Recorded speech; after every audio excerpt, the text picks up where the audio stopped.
On this episode of the Bronze Metalist podcast, we take a look at an album that's not obsolete.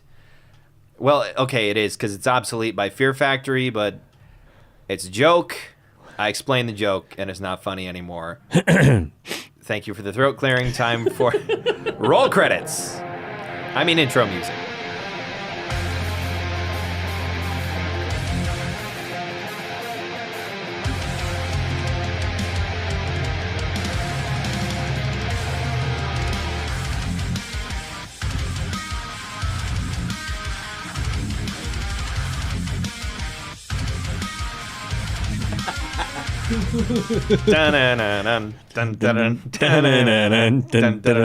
That matches perfectly with the intro music. Sure, not at all. Hi, everyone. Welcome back to the Bronze Medalist podcast.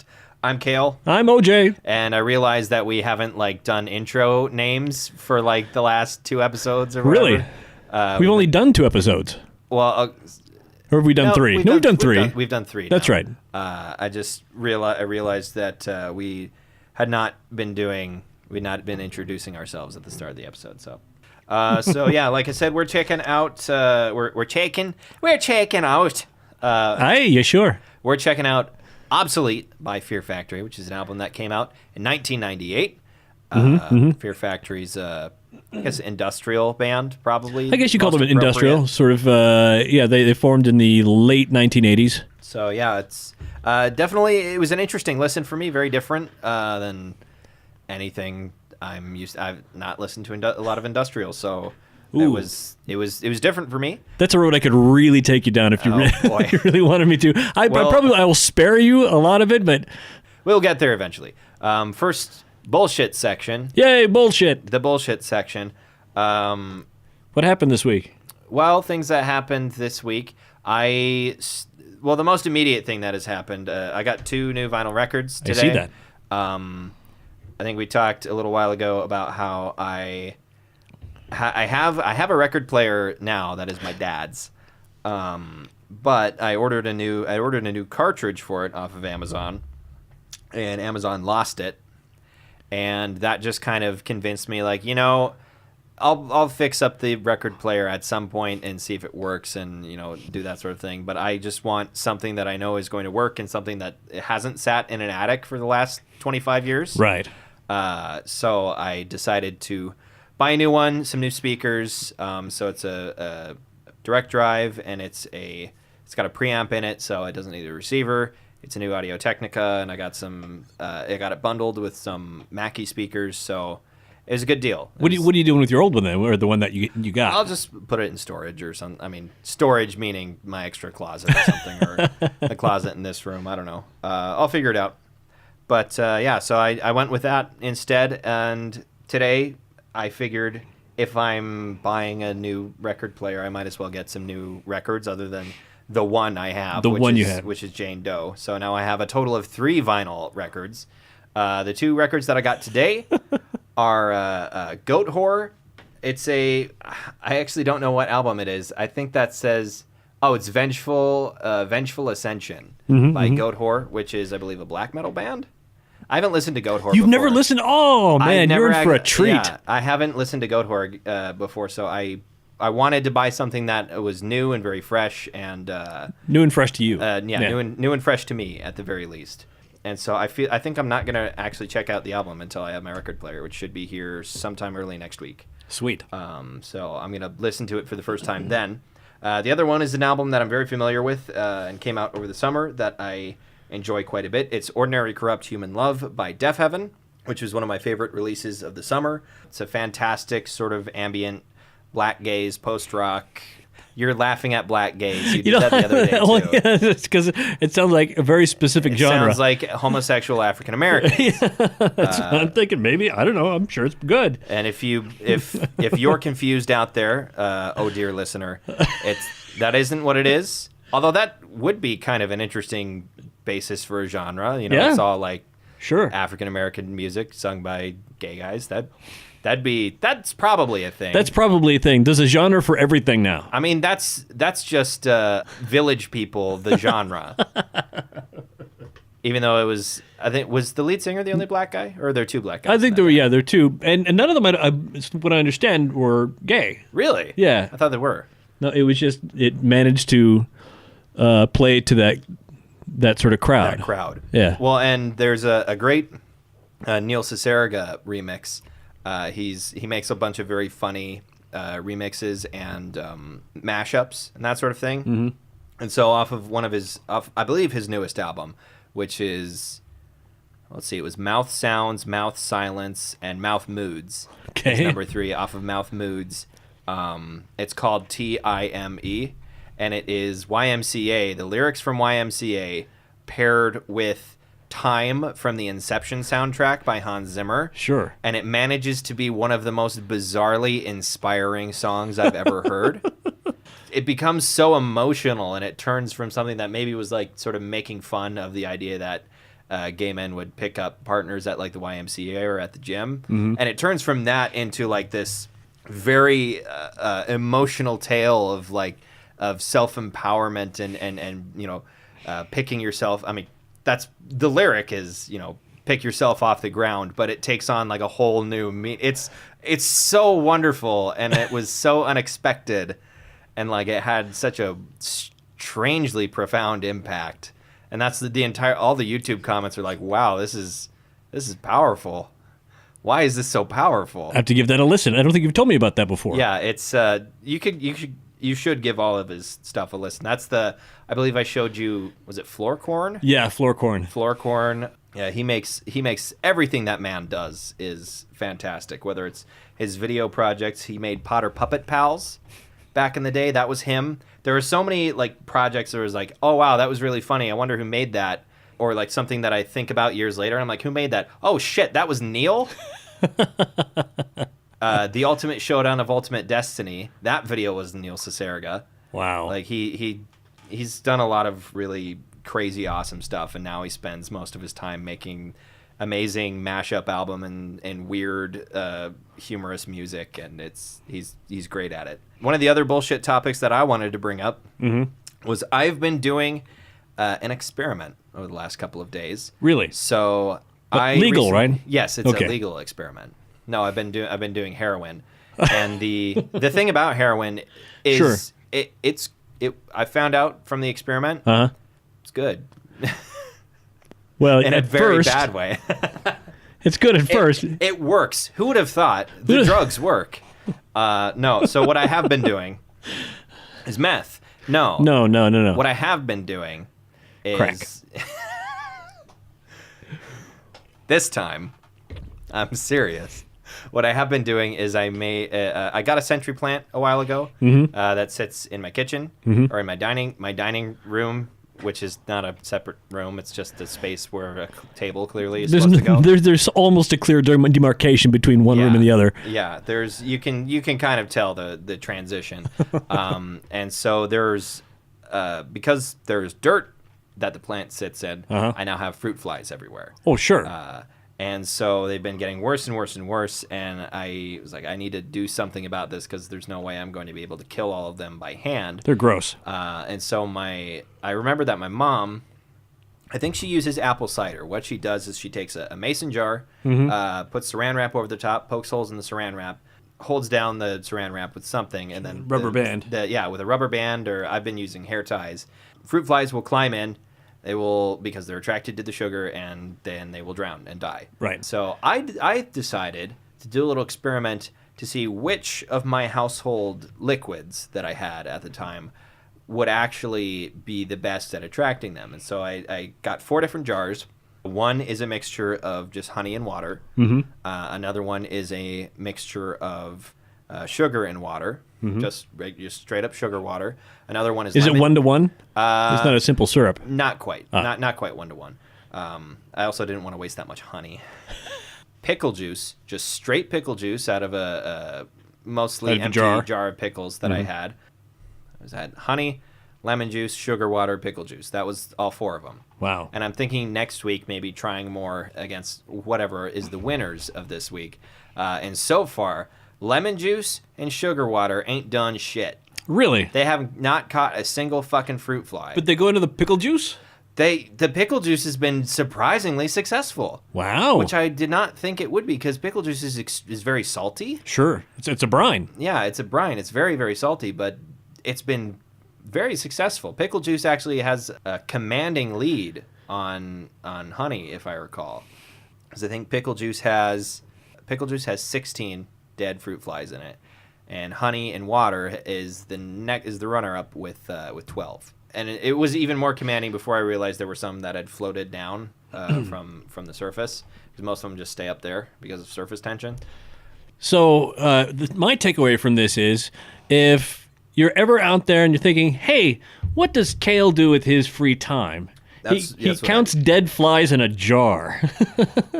I'm a psychopath, okay? Give me a break. So what's been up with you? Not a whole lot. Time really flies by for me. Yeah. I mean, I got the family, I got home life, I got everything else. You're going to Vegas soon, aren't you? Yeah, a week from like right now. A week from right now. A week from right now. At 9 p.m. on Thursday, I'll be getting on a plane and going to Las Vegas, Nevada. A friend of ours is getting married, so. Yes. Marriage. Marriage. Love and marriage. Love and marriage. Oh, another thing I wanted to mention is I mentioned to you my operatic vocals reminded me. I've been checking out Devin Townsend recently. Oh, yeah. Oh, good. And I'm really digging a lot of his stuff, both Strapping Young Lad and just Devin Townsend project.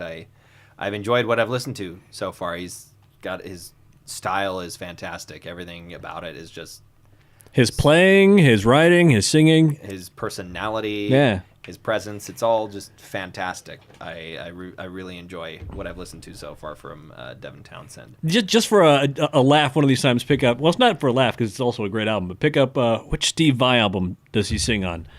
I don't know. I'm trying to remember which one. I think he only sings on the one, or maybe it's two. But another a new album that has come out that I also wanted to mention is. Have you ever listened to Anal Nathrak? I have not. Yeah, they have a brand new album. It's called A New Kind of Horror that came out last week, I think. I'm glad, because I've seen this band before, but I didn't know how to pronounce their name. Yeah, it's not Anal Nathrak. Anal Nathrak. What's wrong with Grandma? Oh, she's got an anal Nathrak. They had to install a stint. Jaron and I actually reviewed The Whole of the Law, and I want to say episode 16. That was a decent album. I think A New Kind of Horror is, generally speaking, a better album. And actually, while I was listening to it, I got reminded a lot of Obsolete for various different reasons. Anal Nathrak is they blend sort of like technical death metal with a little bit of grindcore, black metal, like industrial. They use a fair amount of samples. Right. Electronic music every once in a while. The album we're doing today, there's a lot of samples in there. Yeah, it's much the same beast. I think Anal Nathrak is much more speed focused, and they're much more into black metal and death metal, where there are a lot more blast beats and that sort of thing. And there are no blast beats in this. Far less chuggy than chuggy's the best word I can think. I get you. For a lot of tremolo picking and that sort of thing. Because that's a term I know, and I wanted to share. I knew something. Look at me. I'm 10-year-old Kale. I knew it. Now, 10-year-old Kale, eat your broccoli. No. Did you do your homework? I actually would eat my broccoli because I enjoyed broccoli. Really? As a child, I liked broccoli. Yeah, I like it with cheese. I don't. You don't like broccoli with cheese? Yeah, I will eat broccoli raw. Yeah. And then I also like steamed broccoli. It's nice and soft. Mm-hmm. But yeah, But you don't eat it with cheese on it? Typically, no. Wow. I don't know why. So when you were growing up in communist Russia...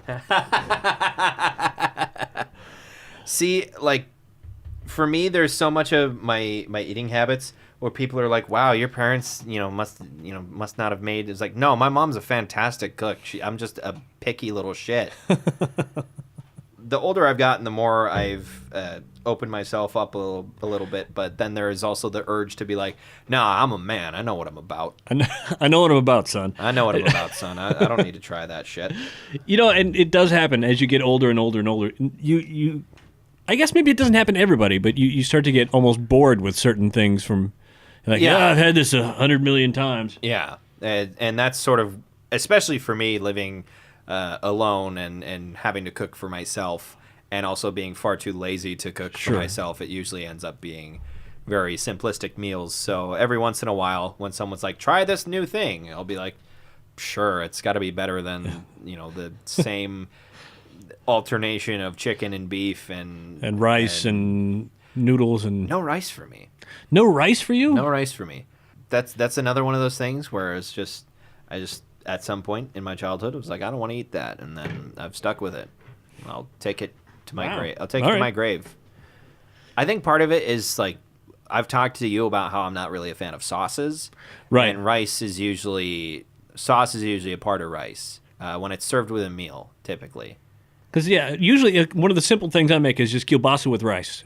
No sauce or nothing. That I'd probably eat. I like sausage and just straight up rice. Yeah, I'd probably do that because it's just grain. Right. That's all it is. Just soft grains. So I would probably eat that, but like it's usually like rice with this some sort of a sweet and sour or something on it. Yeah, and I'm not really a fan of that. Right. You don't like soups or sauces. You don't like runny foods. Typically, yeah. A lot of soups I don't really eat. But you'll eat chicken noodle.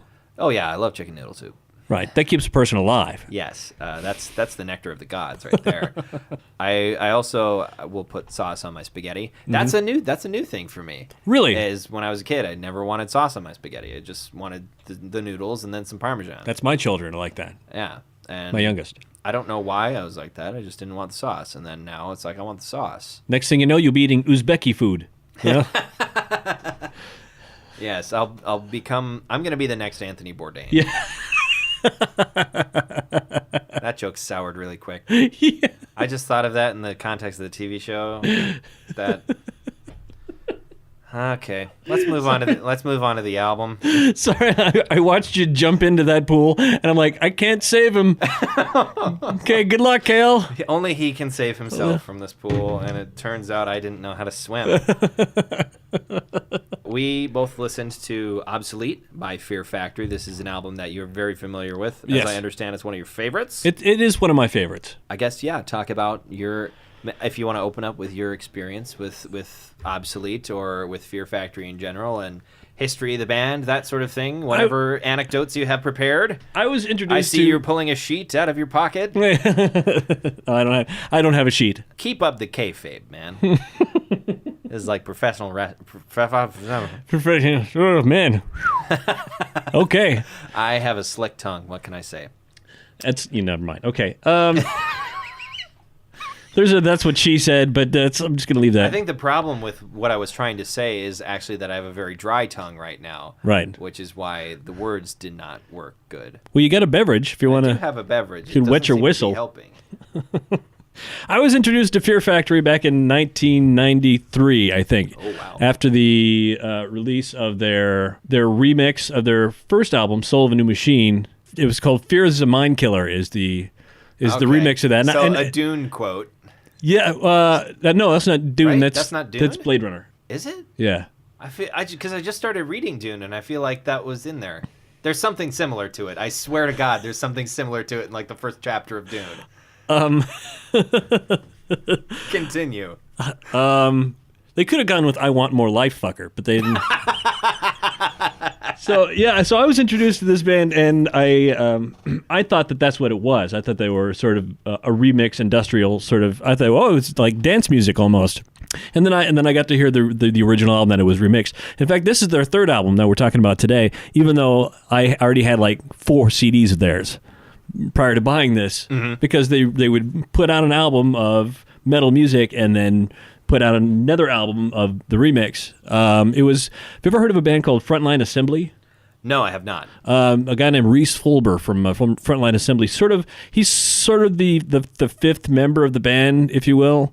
He does a lot of that, the remix, the keyboard, the sample kind of stuff for the band. And this album didn't need a remix because there was so much sampling on it already. Yeah, the controversial thing there was a lot of stuff that was. They weren't sure the fans were going to like or that they liked. There was was like scratching in there. If you remember the second song.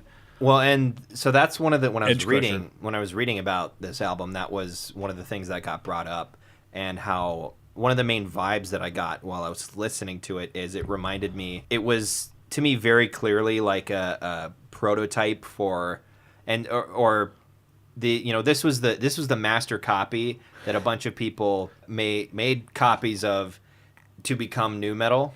Yeah. This sort was of like the proto-nu master metal copy. This is the best quality. 5 generations down the line, it's like a JPEG that has been resaved and recompressed like 15 times. Right. And so there's tons of artifacting and whatnot. And the other thing that reminded me, like nu metal, if you want to consider Slipknot a nu metal band, the lead singer's screamed vocals, I got such a strong Corey Taylor vibe from them. And that was right around the time that he joined Slipknot. If I can't... 98? I think, because was it Iowa that came out in 98? One of their first big album came out in 98, I think. Man, I want to say it was before Iowa. Maybe. Either that or Iowa was the first album that had Corey on it, because maybe they were founded in 98, and then they had a singer before Corey. Because those guys are my age. Yeah, the Slipknot guys are not getting any younger, certainly. Anyway. So, yeah, I got a really strong Corey Taylor vibe, and it was just something that I just couldn't shake about the album. For some, it was like, man, this sound like, as a kid who one of the first metal bands I listened to was like Linkin Park, or at least metal adjacent. Sure. Was Linkin Park, and grew up in the age. I grew up in the age of nu metal when I was a young boy, and that sort of stuff was on the radio and getting radio play. And so this was like, it was weird to listen to something that is probably the most influential record for the formation of that as a genre. It is one of them. It is potentially one of them. I mean, I have to wonder if Corey Taylor didn't listen to Burton C. Bell he and his vocals and go, yeah, or maybe not. I don't know. Well, and Corey Taylor's clean vocals are not nearly as operatic. Corey Taylor's clean vocals are much more traditional, popular music singing, right? Instead of definitely much more operatic style that you hear. Kind of like they have without all the vibrato. Yeah, they have a very strange quality. Not in a bad way. It's at some point we need to separate our album discussions into like piece, final discussion. God, there's a lot of fruit flies in here all of a sudden. God damn. That is crazy. Okay, I'm gonna go get the fucking jars. Yeah, they're all over in there. Stop playing with them. So anyway, like I said, I don't want to necessarily get to final judgment before we talk maybe more history on the band, but overall, this was an album that objectively I can say is very good, and I know, like, I feel like I didn't enjoy it as much as I wanted to. Why is that? I'm not entirely sure. I think it had something to do with, like, there is sort of the elitist part of my brain that's like, this sounds like nu metal, but I think it's kind of pre-nu metal. Yeah, and I recognize it's not necessarily a intellectually valid thing, because I can intellectually say this is a very good album. It's very well made. There's a lot of stuff, but I think what it comes down to is maybe that I'm not entirely sure if industrial's for me. Maybe that might be it. I don't know. And there are albums that I've listened to that I've not enjoyed in first listen, and like this is an album that I liked. It's just not one that I loved. There have been albums that I straight up didn't like on first listen that I have come back to and ended up really digging. So that's happened to me a lot as well. So this might be one of those cases. I hope it is, because I think this band has a ton of history and a ton of influence, and they do. There's a lot of fighting going on after. In their later years. They broke up and they got back together and they got different band members playing like different stuff. And, like I hate you, I'll never work with you again. Yeah, that sort of... Like the Eagles. Now, we could talk about the bonus tracks. Yeah. So, in the beginning of the episode, we were singing the tune to Cars as we came in, which took me completely by surprise when I was listening to it. They did Gary Newman's Cars. And it's bizarre. Like... It works, but... It works. And, like, I know Alien Ant Farm did a cover of... Michael Jackson. Yeah, they did a Michael Jackson cover. And it kind of feels like that, but it feels like... That one sort of felt like the sort of generic there's the Pop Goes Punk compilation albums Sure. where a bunch of like punk and metalcore bands will record covers of pop songs. And the Alien Ant Farm one felt like that. This felt like its own thing. This felt like it was different, especially since they got Gary Newman. They got him in to do some of the vocals on it. Well, he actually does some of the speaking part earlier in the album. So yeah, he does some of the spoken, or not spoken word, but like the just speaking. Yeah, just parts. a spoken sample sort of thing. And one of the things that I think will make me come back to this album is when I was listening through it, it was kind of, I'll admit it was kind of a casual listen. Mm-hmm. And I didn't know until I looked it up. There's a whole story to this album. There's a concept. It is a concept album. In fact, it's a concept album sequel. Yeah. The album prior to this. And it was like, I didn't pick up on that. I tend to have difficulty picking up on that sort of thing, especially on a first listen, if I'm not aware that that's something I should be paying attention to. Yeah. Like the first time I listened to Metropolis Part 2 from Dream Theater, I didn't know that there was a story. I was just like, wow, this is really good. Yeah, the story here is it's sort of an anti-Matrix sort of situation where the machines have taken over, like in that story, but in the Matrix. Yeah, only instead of him being awakened from the Matrix, he puts himself into the machines. He's jacking into the Matrix. Yeah, he's jacking in. He's jacking on. Okay. And he puts himself in. Anyway, he's putting himself into the Matrix. Yes, he puts jacking himself on. He's jacking on. And then he's jilling off. And his mom caught him. And he just kept going. Direct eye contact. He's asserting his dominance. That's how you do it, folks. That is how you do it. Somebody catches you jacking on. I mean, I'm thinking of what the inverse of masturbation is. I don't know. Disturbation? I don't know. What would that be? Disturbation? You're just aggressively punching yourself in the covered with pants crotch. Yeah, you're completely clothed. You put on extra layers of clothes, and you do everything in your power to remain unaroused. I don't know. Yeah, you're punching yourself in the twig and berries as hard as you possibly can. Just pouring ice water on your crotch. Something like that. I don't know.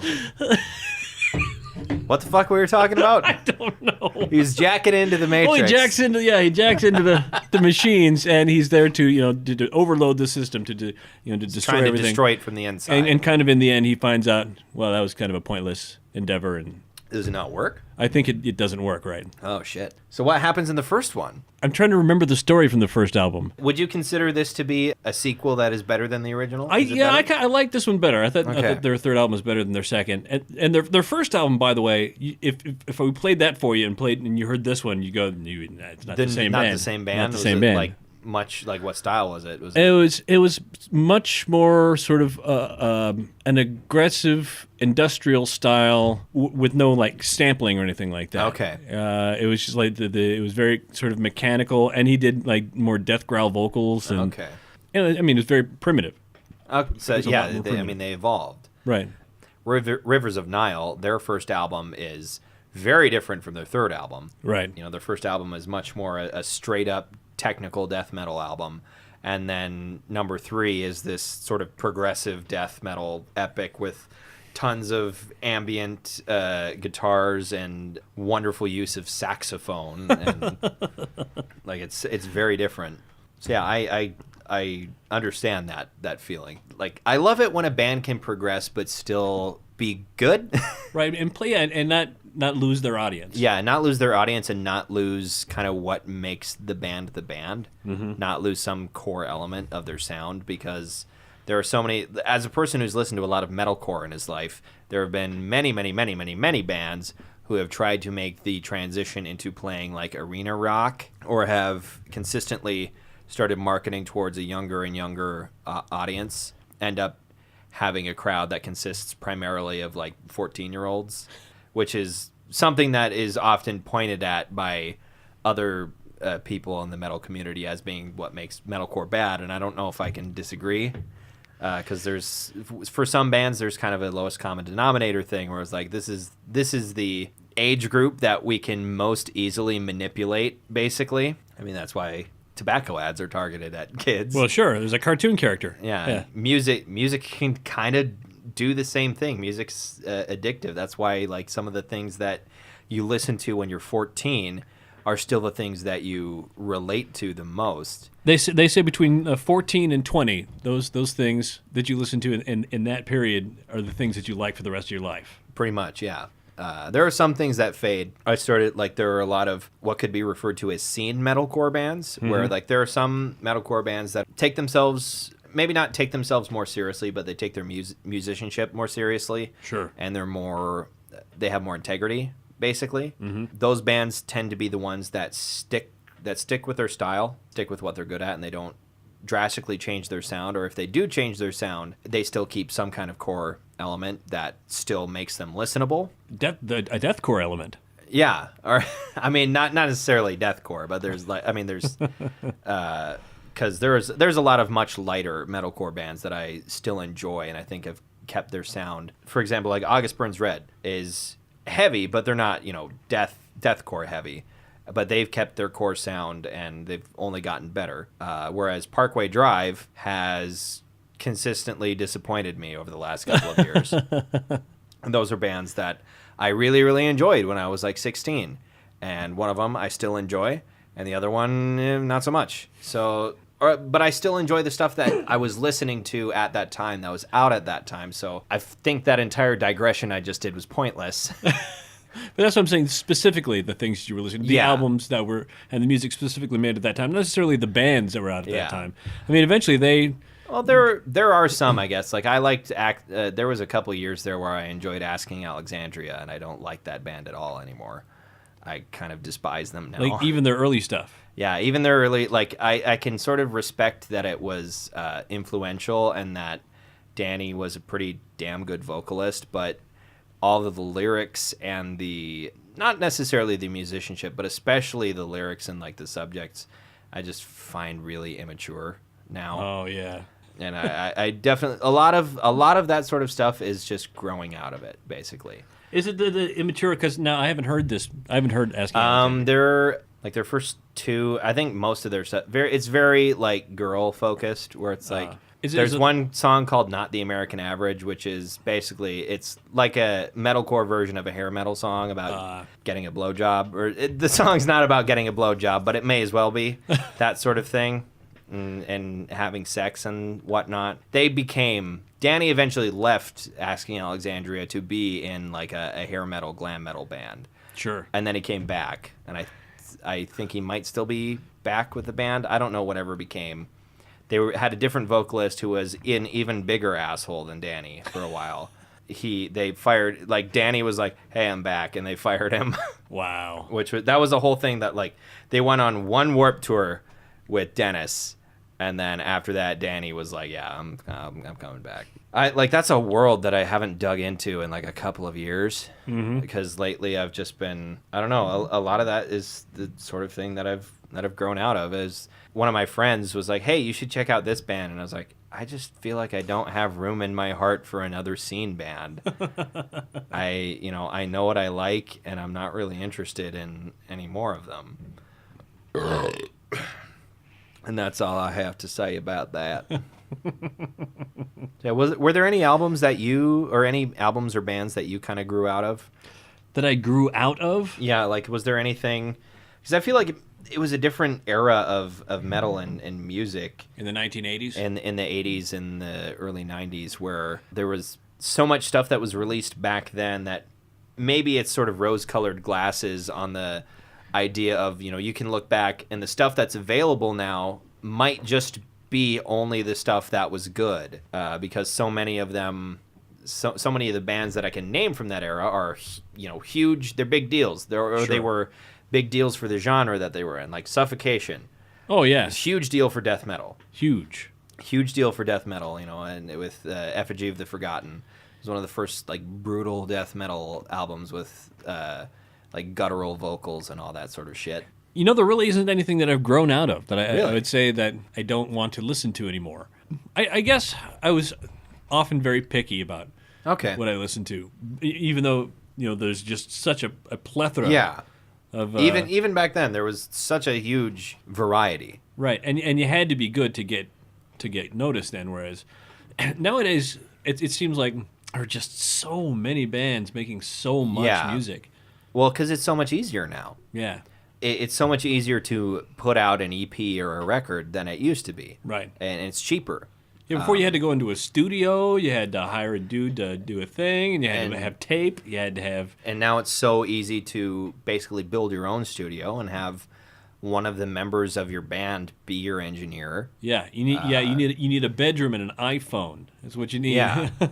I mean, you can't get you can get studio quality sound out of, something you make in your bedroom, but not with an iPhone. But there's a band from St. Cloud that's called After the Burial. They're a gent band. Mm-hmm. And up until their most recent album, they produced everything themselves. Right. And most of their discography sounds pretty damn good for having been self-produced. And that's just the way you can do it these days. Mm-hmm, mm-hmm. There are a lot of technical death metal bands that self-produce. You still might have to rent a studio space, but you don't have to pay an engineer to be there. You just rent the space and you can use their equipment if you know what you're doing. You can be your own engineer and save money. And you don't have to hire an engineer or a producer or a mixer. Or usually it's one guy that does all of them, but you don't have to do that anymore.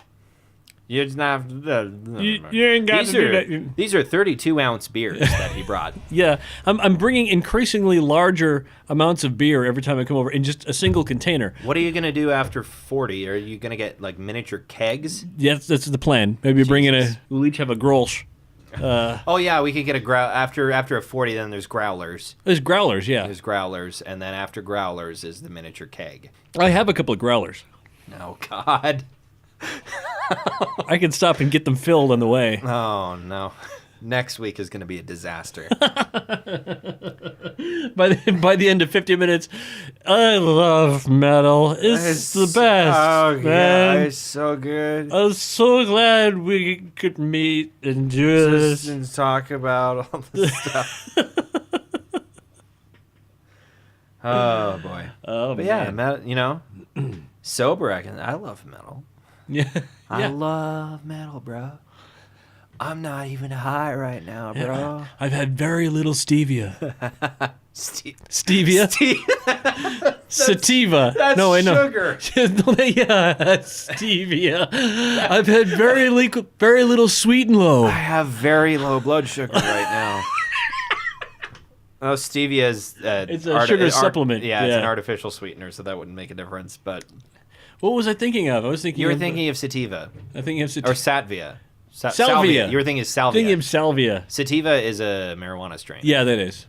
So that still would have worked. Either way. But you were thinking of salvia. I was thinking of salvia divinorum. No, if I was high on salvia, I would be catatonic for a couple of minutes and then be fine 30 seconds later. I've never done it, by the way. I've never done You're just guessing. Salvia. No, I don't have to guess because there's videos because it's legal in most places.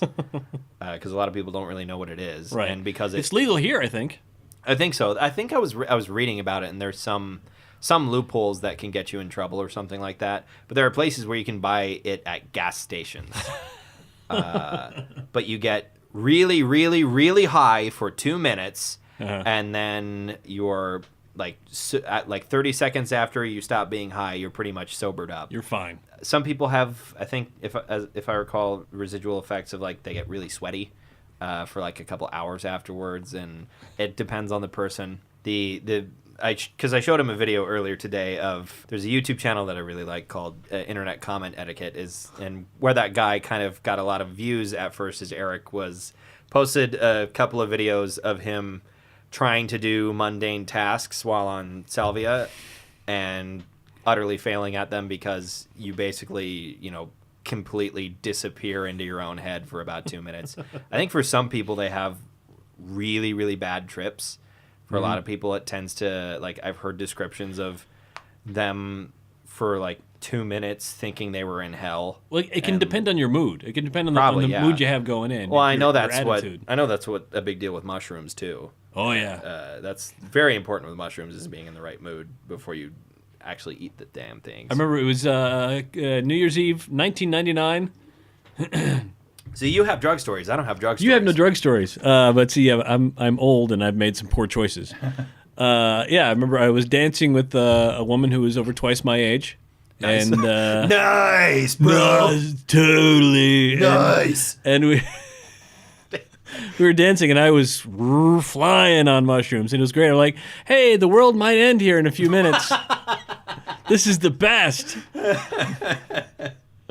So yeah, so I literally partied like it was 1999. Partied like everything was about to shut down. 2000, party over. Oops.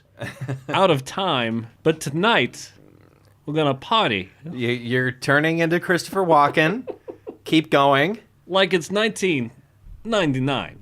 Oh yeah. Oh look, Y2K didn't happen. That's crazy. Everything is fine. Everything's. Although if I recall, Y2K didn't happen because of the very diligent efforts of many, many, many computer engineers. Yeah. So it wasn't as apocalyptic as people thought, but it would have been bad. It could have been bad. But they figured it out. So yeah, now that we've talked about Y2K, I think we're at about time. All right. So yeah, we listened, like I said, if you didn't figure out what we listened to yet, it was Obsolete by Fear Factory, an album that I will have to...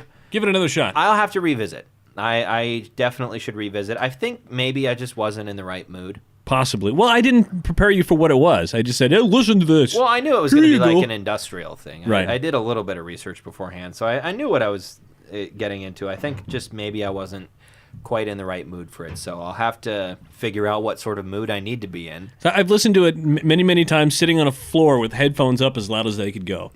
Ow. Yeah. Painful. No wonder your hearing is terrible. What? Yeah, All right.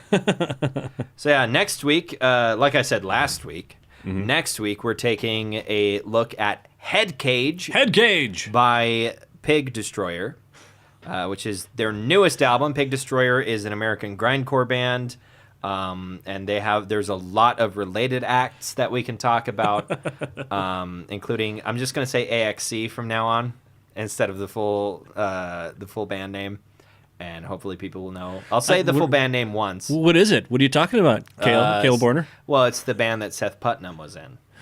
What? I know who you know. Stop pretending. Come on, Kale. Tell me. No. Inform me. We'll what are we get there. talking about? We'll get there. It's a story for next week. It's a story for next week's podcast. I don't know the name of the band you're referring to. But and other side projects of that of Scott Hull. So lot to talk about. Ow. Did you just? I hit myself on the knuckle with my screwdriver that I was holding. You totally went Catholic nun yourself. Yeah. Next week since it's a grindcore album, what if we make next week a double week? All right. Where you can listen to their newest one and one of their older ones. All right. So their newest album is Head Cage. Head Cage. The older album that you should listen to is Prowler in the Yard. So you should listen to Prowler in the Yard and Head Cage and sort of, think about the difference, and if the spirit moves you, listen to the rest of their discography, because it won't take you very long. It's grindcore. As far as grindcore bands, they do tend to be a band that takes a little bit more of their time. Their songs tend to be a bit longer, and then you've got side project Agoraphobic Nosebleed, which is much more, or at least most of their discography is much more 30-second song sort of deal. But yeah, so next week we added another one, Prowler in the Yard and Head Cage, by Pig Destroyer, both of them. Two very different eras, relatively similar, but very different in production levels. I would suggest taking a look at the original issue that's online. There is a digital remaster. They're both, very good. There's nothing different in the remaster other than it sounds a little bit better, but Prowler in the Yard is one of those albums that is supposed to sound nasty. You want to hear just the nastiness in it. It's a very nasty album. It was one of my first experiences with like nasty grindcore, and it's like taking a bath in a tub full of guts. I love it. Ooh, why don't we have our band... Tub full of guts. Tub full of guts. Why don't we have our... Yeah. Our legal pad here. So that's what we got for next week. We got Pig Destroyer, 2 Pig Destroyer albums that sound like a tub full of guts. So as we wrap up, thank you all for listening. If you like this podcast, please share it with your friends. Let them know that you like this and you think it's good. I hope if you're listening, you think it's good, unless you're listening out of spite. You're just writing things down angrily. No, you're wrong. No, once again, you're wrong. If you're listening to us because you hate us, stop. You're not doing yourself any favors. You're going to get an ulcer. Yeah, that's bad. That's bad. So I mean, keep listening. Yeah, keep listening. Give us the numbers, but find something else to do. Maybe turn the volume down. So yeah, if you're listening and you like us, please share us with your friends. We don't pay to advertise anything because I'm cheap and lazy. Right. That's how we grow. That's how we get more listeners. If you share us with your friends. More people jacking on. It's very important. Yeah, we need more people jacking onto this podcast. Callback. Booyah. Give us a like on Facebook. We have a Facebook page. It's Bronze Metalist Podcast. Or maybe it's just Bronze Metalist. I don't know. Give the Facebook page a like. We post new podcasts there every week. It might end up there quicker than it does on iTunes. I don't know. Although iTunes, of course, is available on your mobile device. That's about it. Check out our social media. We're on Twitter. We're on that. I don't really check it very often, but... Instagram. You can get updates. I haven't posted a picture on Instagram in a while, but... We should do that with our gigantic beers. Yes. So yeah, check us out there. Hang out. So as I said, thank you very much for listening. You have made it to the end of yet another episode of the Bronze Medalist Podcast. I'm Kale. I'm OJ. Congratulations.